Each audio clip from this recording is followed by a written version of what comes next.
10 ఏళ్లలో కేసీఆర్ అరాచక పాలన సాగించారన్నారు మంత్రి కొండా సురేఖ. మీ పార్టీలో ఉంటే మంచోళ్ళు, కాంగ్రెస్ లోకి వస్తే చెడ్డోళ్ళా అని ప్రశ్నించారు.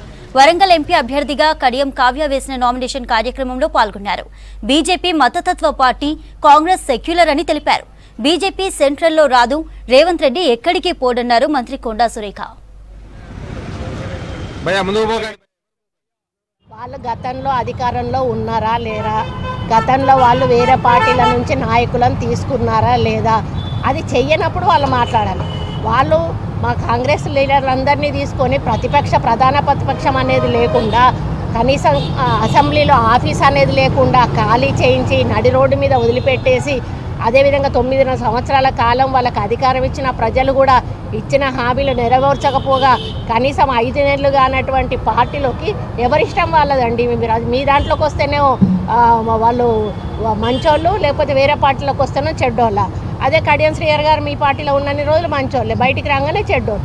ఎవరి ప్రజాస్వామ్యంలో ఎవరి వ్యక్తిత్వం వాళ్ళ ఇష్టం ఉన్నట్టు వాళ్ళు చేస్తారు. అడిగే అధికారం మీకు లేదు. మీకు సత్తా ఉంటే మీ క్యాండిడేట్ని గెలిపించుకోండి. అంతేగాని కడియం శ్రీహరి గారు ఆల్రెడీ వచ్చారు. కాంగ్రెస్ పార్టీ విధి విధానాల మీద నమ్మకంతో వచ్చారు. టీఆర్ఎస్ పార్టీ విధి విధానాలను కూడా ఎండగట్టే వచ్చారు. వాళ్ళు ఎందుకు మారుతున్నామని చెప్పారు. ఒకవేళ వాళ్ళకి ఏమన్నా కొంచెమన్నా ఇంగిత జ్ఞానం ఉంటే వాళ్ళు చేసిన తప్పులను వాళ్ళు ఒకసారి వెనక్కి చూసుకుంటే, ఈరోజు వాళ్ళ కూతురు అరెస్ట్ అవ్వడం అయితేనేమి, ఈరోజు కేటీఆర్ ఫోన్ ట్యాపింగ్ అయితేనేమి, ఇంకా చాలా రాబోతున్నాయి. అవన్నీ కూడా వాళ్ళు చేసిన తప్పులను వీళ్ళ మీద వేసి రుద్దే ప్రయత్నం చేయడం సరైనది కాదు. వాళ్ళు అక్కడ తప్పు జరుగుతుంది కాబట్టి ఒక మంచి పార్టీలోకి వెళ్ళి మంచి ప్రజాసేవ అందిద్దామని కాంగ్రెస్ పార్టీలోకి వచ్చారు. వచ్చిండ్రు, నామినేషన్ వేసింది, అయిపోయింది. ఇంకా తిడితే ఏమొస్తుంది? అది చాలా తప్పు. వాళ్ళ దగ్గర జరిగింది గతంలో, అప్పుడు ఎవరో మేము మాట్లాడలేదు. ఇప్పుడు ఆయన మాట్లాడడం చాలా తప్పు. ఎందుకంటే ఒక ఫ్రస్ట్రేషన్లో ఉన్నారు వాళ్ళు మొత్తానికైతే. ఆ ఫ్రస్ట్రేషన్లో ఇటు కేటీఆర్ కానీ అటు హరీష్ రావు కానీ ఏం మాట్లాడుతున్నారో తెలియకుండా మాట్లాడుతున్నారు. అందులో ఇదొకటి. అరే వాళ్ళు టచ్లో ఉన్నారు అని అనుకొని సంతోషపడనియండి అయ్యా బాబు.